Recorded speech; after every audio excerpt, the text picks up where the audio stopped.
Thank you all. I have the honor of introducing our keynote speaker for tonight's banquet, and I'm delighted to do so. Gary R. Mormino is the Frank E. Duckwall Professor Emeritus in History at the University of South Florida, St. Petersburg. He continues to teach classes in modern Florida food history and World War II. Presently, he is the scholar in residence at the Florida Humanities. He holds a PhD from the University of North Carolina. His first book, Immigrants on the Hill, Italians in St. Louis, was published by the University of Illinois Press and received the Howard Moraro Prize for the best work in Italian history. In 1987, he collaborated with George Pizzetta in the publication of The Immigrant World of Ybor City. In 2005, Mormino wrote Land of Sunshine, State of Dreams, A Social History of Modern Florida. The book was adapted for a PBS documentary called The Florida Dream, and it received a regional Emmy. In 2012, Florida Trend conveyed the honor of Florida Icon to Gary. At that same time, he was honored by the Florida House in Washington, D.C. for his literary accomplishments. In 2015, he was a recipient of the Florida Humanities Council Lifetime Achievement in Writing. In 2020, the University Press of Florida published Millard Fillmore Caldwell, Governing on the Wrong Side of History. His new book, Dreams in a New Century, 2000 to 2010, was published in 2022. This study received a gold star as the best study in Florida history by the Florida Book Awards in 2023. This was just announced. Mormino is presently finishing a lengthy study of Florida and World War II. He may be the only person to have assigned Rawlings The Yearling and Cross Creek Cookery as assigned readings in his class. So please welcome Gary Mormino.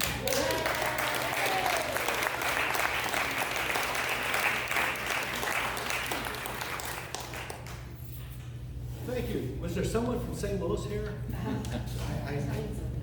When she mentioned the book, how many of you have been to the Hill in St. Louis? Anyone? We've heard of, yes. Fabulous. Begin with the story I think Marjorie would appreciate. I always give this talk, particularly if anything related to food. My favorite Floridian is James Billy. How many of you know Chief James Billy? Chief of the Seminole tribe. Born in 1944 on a chimp farm, C-H-I-M-P, a chimp farm in Dania, Florida. Never knew his father, who was an American GI. And at his birth, as a young baby, he was almost drowned by Seminole women who did not want mixed blood there. And Betty Mae Jumper saved his life, saying, I see greatness in this child. And 2 tours of Vietnam.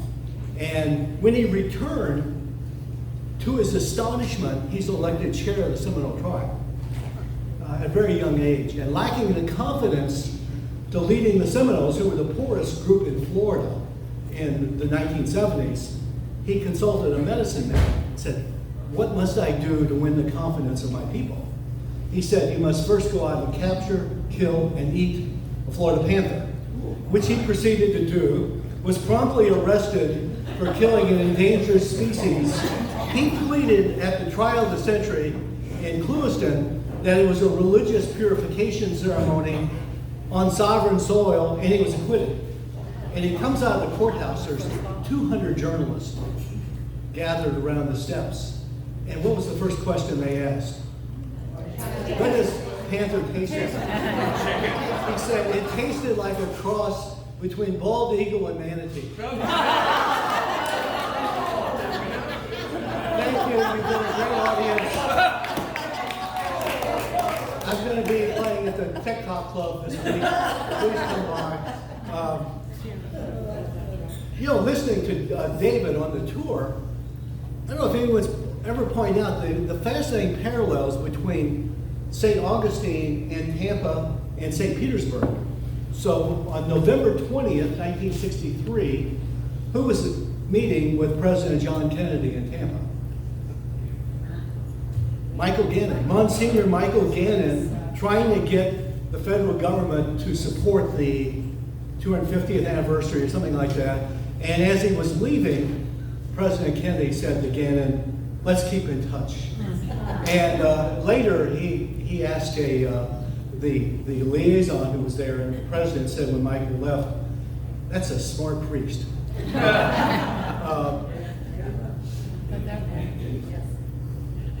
The Tampa Bay Hotel was model, well not model, but its great rival, of course, was the Ponce de Leon Hotel, opened I think 2 years later.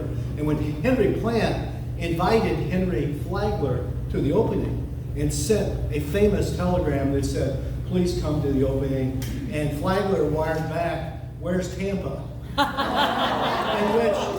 in which Plant wired back and said, "Follow the crowd, Henry, follow the crowd." And finally, if St. Augustine was the first city in America to kind of welcome winter visitors and seniors who needed warmth, St. Petersburg certainly upped the ante by becoming, in comedian's phrase, the largest above ground cemetery in the world. So, well, some of you may be saying, who is this guy and why is he here? What does he know about Marjorie Kennedy Rawlings? Which is a fair question. I'm also the most unlikely speaker you have. Nothing in my background or really early years as a professor pushed me to this direction. I come from a family where I was honest about this. I'm the first generation grade school graduate among the Mormino males. We're a very working class family, 6 kids. All my education was, undergrad was in Illinois. North Carolina, I don't think at Chapel Hill we ever once discussed Florida as being a southern state. In 1977, I got a job at USF Tampa. And in 1980, I was strictly an Italian immigration historian at that time. In 1980, I received a Fulbright, a 1-year Fulbright to Italy in Rome. Not a bad gig, by the way. But as I'm about to leave, I had struck up a friendship with Leland M. Hawes Jr. How many of you knew Leland? I was curious whether one of the finest gentlemen, and I emphasize gentlemen, I've ever known. I don't know if I ever met Leland when he wasn't wearing a sports coat and top. The quintessential Southern gentleman. And he was working at the Tampa Tribune, and I was kind of interested in Tampa things. And before I left, he hands me a copy of the Yearling. And he said, "When you're lonely, read this."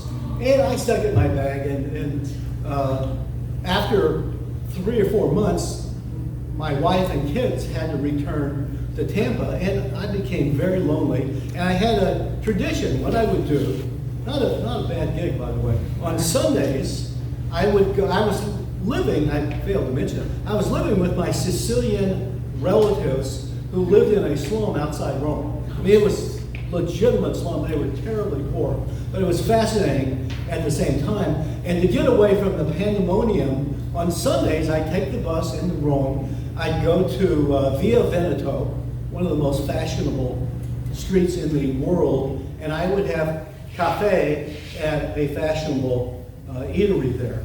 And I brought and first I would go to the American Embassy Library, read up on what was going on, and it soon occurred to me, Florida is where the action was happening. In 1980, 81, anyone remember events that happened at that time?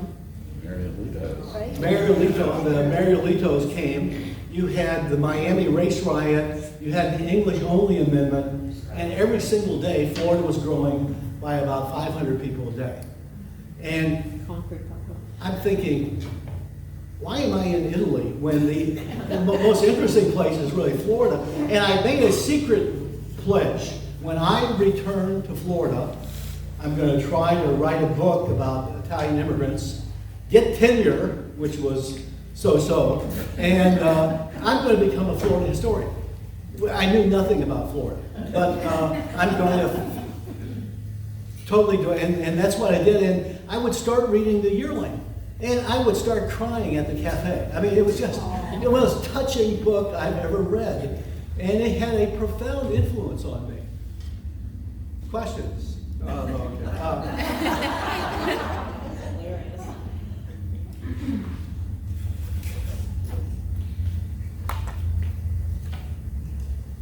I also am probably the only modern, but if you noted, my books are about Florida from the end of World War II, but especially now, 2000, 2010. That's not exactly Rawlings territory.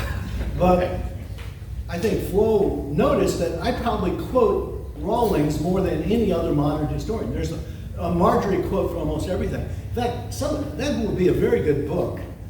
A book of quotations of Marjorie. There's probably one I was aware of. Okay, there is one. I wish I had known. You could say that a lot of times. One of my favorite quotes, I think I use about three in three different books. It's the most, to me, the most touching scene in the Yearling is when Jody runs away. He's forced to shoot his yearling. His mother has to finish it off. He runs away.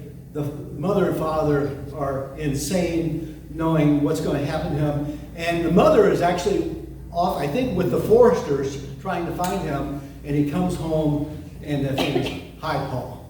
And Paul Baxter, actually, I've got this in another place. Keep that in mind. I'm going to the quote,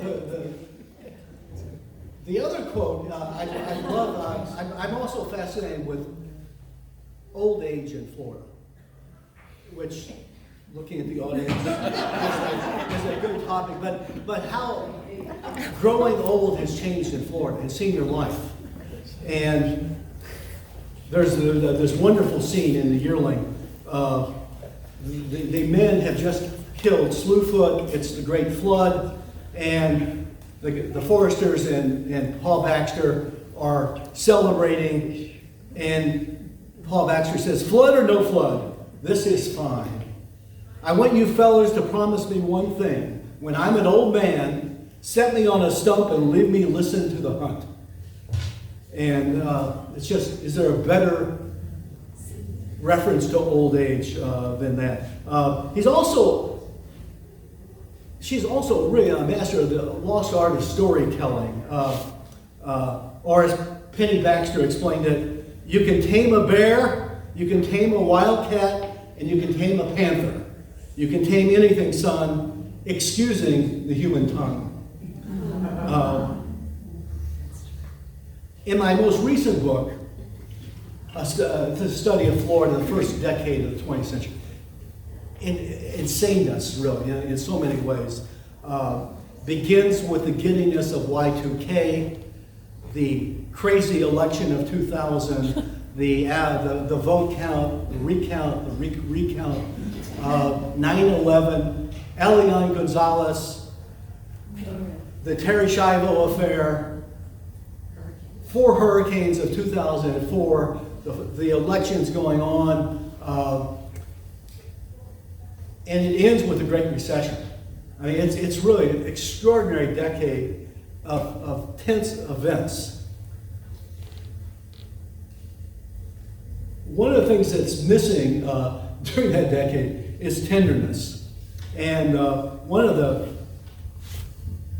Rawlings quotes I really like is, "Allegiance to the land is tenderness."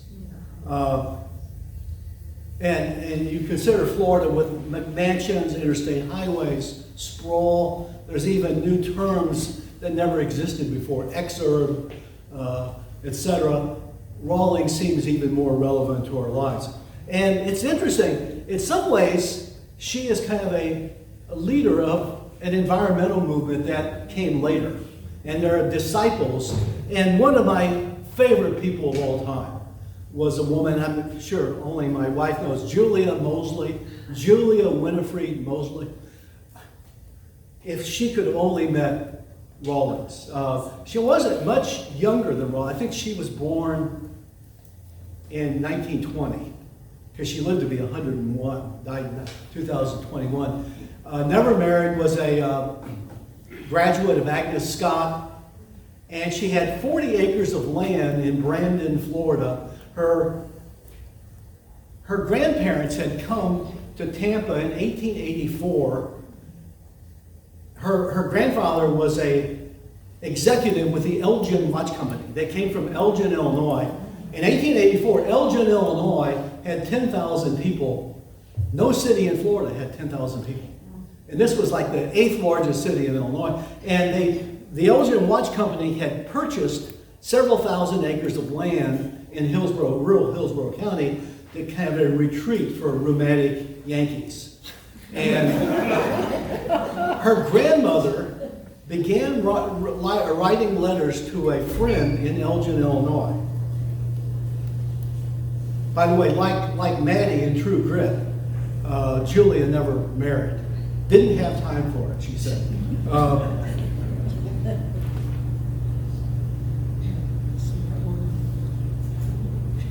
The first letter, the first sentence of the first letter to this friend in Illinois: "To the land I love, where the sun and sea are forever, where the sun and sea are wed forever, where palm and pine are filled with singers, where tree and vine are voiced with prophets."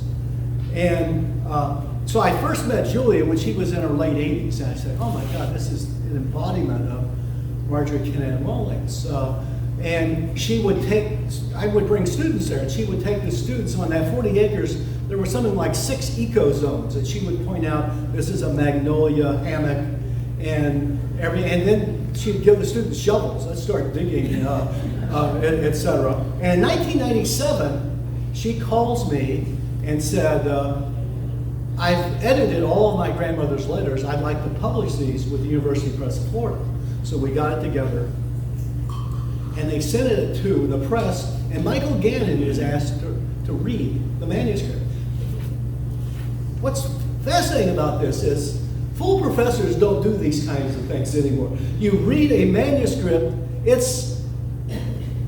you've spent days, if not weeks of your life, and Michael wrote, and he didn't know this woman, and even by the press standards, this isn't a top shelf book that's going to sell a lot of books. But Michael wrote,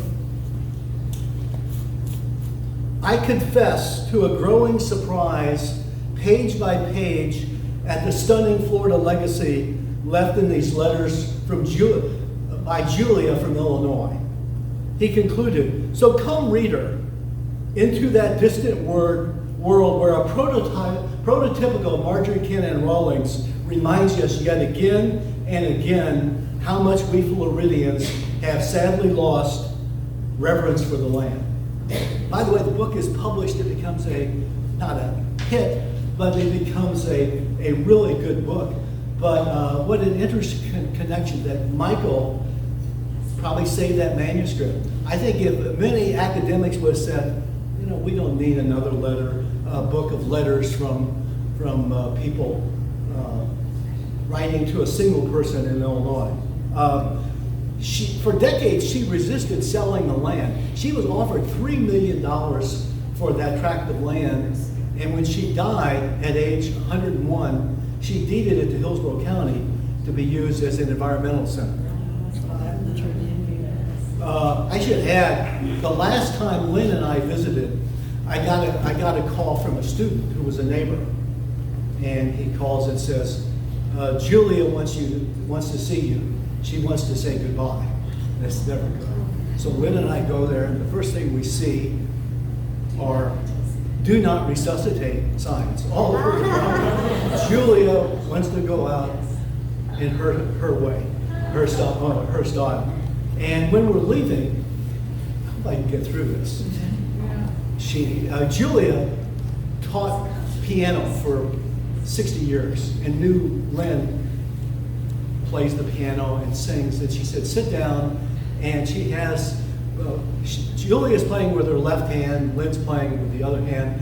And she wants Lynn and her to sing the Bonnie Bonnie Banks of Loch Lomond. Yes. Oh. And I wrote about this in the Tampa Bay Times. I ended it, heroes know how to stage an exit.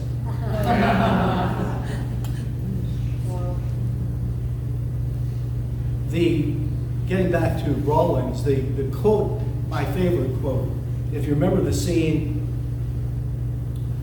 when Jody runs away, he comes back, everyone's sure he's dead, but it's so tense with the death of the yearling and everything. When he returns, Paul surveys his son's bedraggled appearance, uttering, "You've done come back different. You've taken the punishment. You ain't a yearling no longer." And if that's not, should be an epithet or an epitaph for Florida, and I often quote, Florida's not a yearling any longer either. We need to get serious about Florida. You ain't a yearling no more. So I use the yearling in class.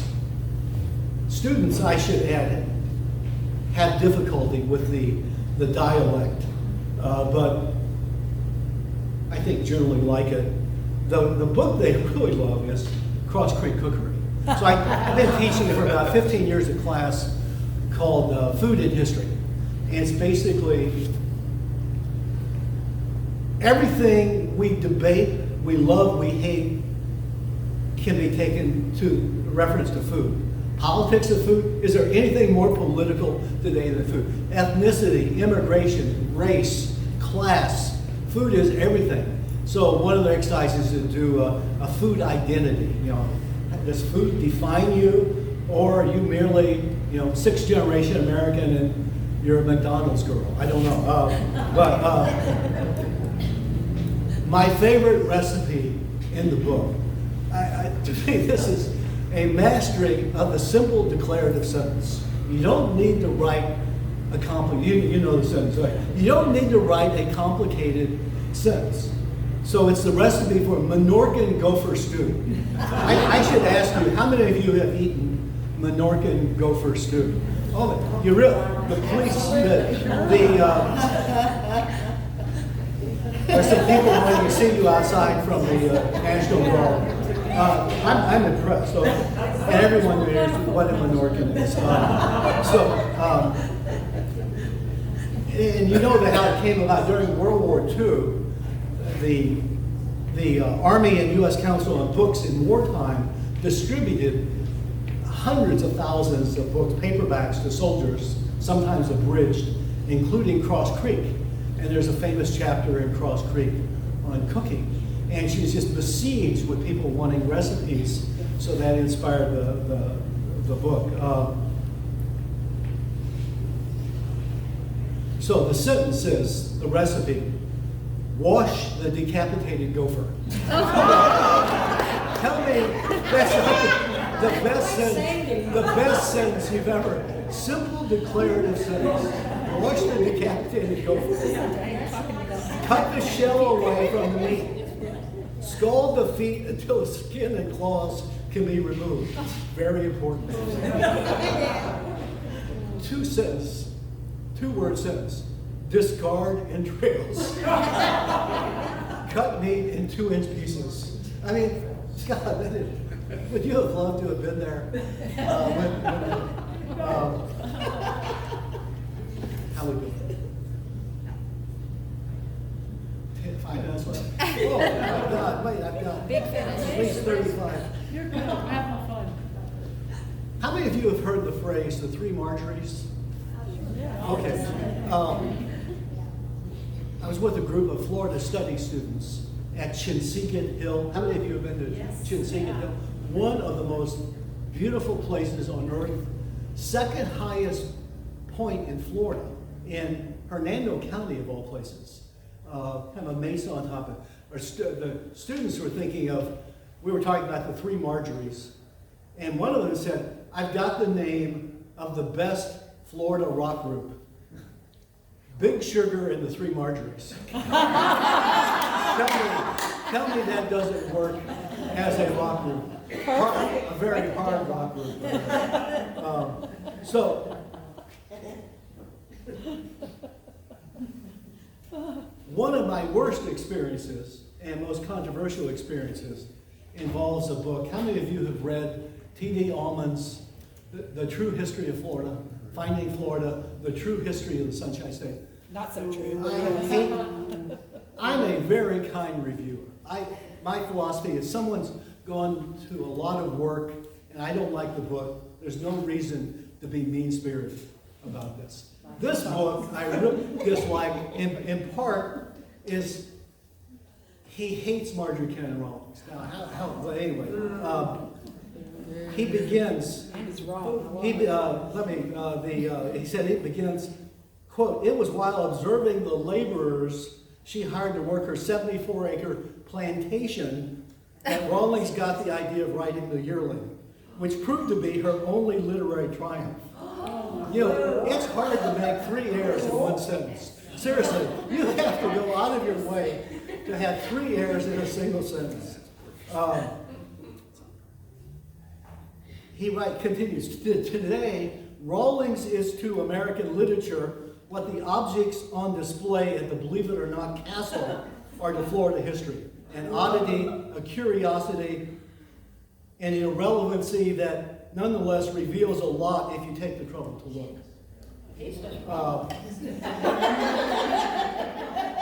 Writing without fear and without research, he continues. Rawlings' citrus groves have failed, and with her literary endeavors failing as well, she took in boarders at Castle Warden, and then talks about the 3 deaths. So, I was asked to review this by the Tampa Bay Times. I scolded the turtle in this sense, and he obtained a copy of my review. I think they did in computer age, they did the review 6 days before. He sends his lawyer to the Tampa Bay Times and says, "We're going to sue you for libel over Bring it this on." review." Of course, the Tampa Bay Times this time is actually making money, and they have better lawyers than he does, and of course they printed it, but this was a very ugly situation, but hooray the free press. Well, presently I'm engaged in a study of Florida in World War II. It's going to be a very big book. It's a topic I love. I feel terrible because I interviewed a lot of veterans and almost all died. I mean, any day now you're going to hear, you're going to read a headline, countdown for World War II vets. I think it's something like 75,000 are left. I mean, do the arithmetic. If you were the youngest veteran of World War II, you enlisted in 1945, the last year of the war, at age 18, you were born in 1927, which means you're 96 years old, is that right? I mean, it's the youngest World War II vets. So I feel bad, but World War II changes everything. It's certainly, it's fascinating to look at the relationship between Marjorie and Norton during the war. Already strained. By the way, was Norton the most understanding patient husband of all time? Now, maybe that's from a male perspective. But his enlisting, volunteering for the American Ambulance Service was certainly a critical moment. And the letters are just so beautifully the exchanged and the tenderness. She truly loved Norton, I think. So Marjorie will play a oversized role in the book. The other thing, what other American author of this era, there must be at least 6 or 7 volumes of Marjorie's letters. I mean, was there, can you think of a greater letter writer in American literature? She's writing Max Perkins twice a week, sometimes 3 times a week, 6, 7-page letters. Those are magnificent. And I think I'm being fair here.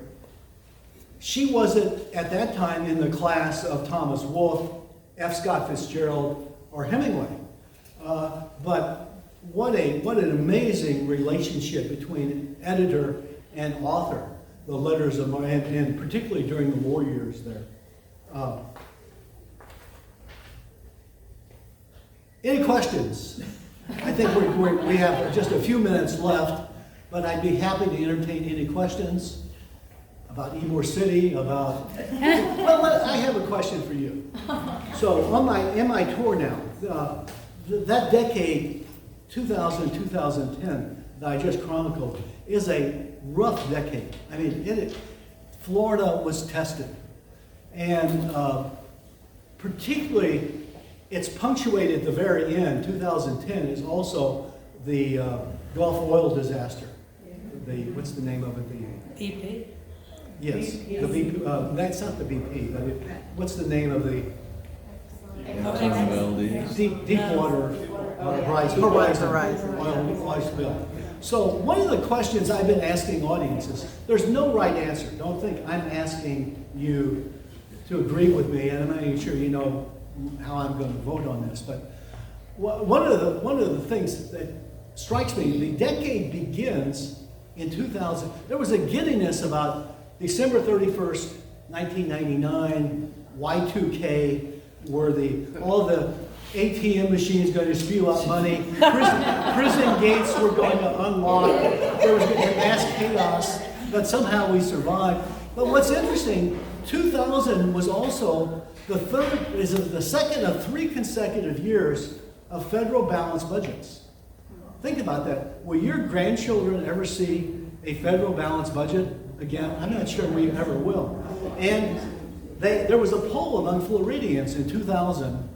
Are you optimistic or somewhat optimistic about the future of Florida? 2/3 of Floridians said, yes, I'm optimistic or somewhat optimistic. So the question for you tonight, please be honest. Are you optimistic or confident about the future of Florida? Raise your hand.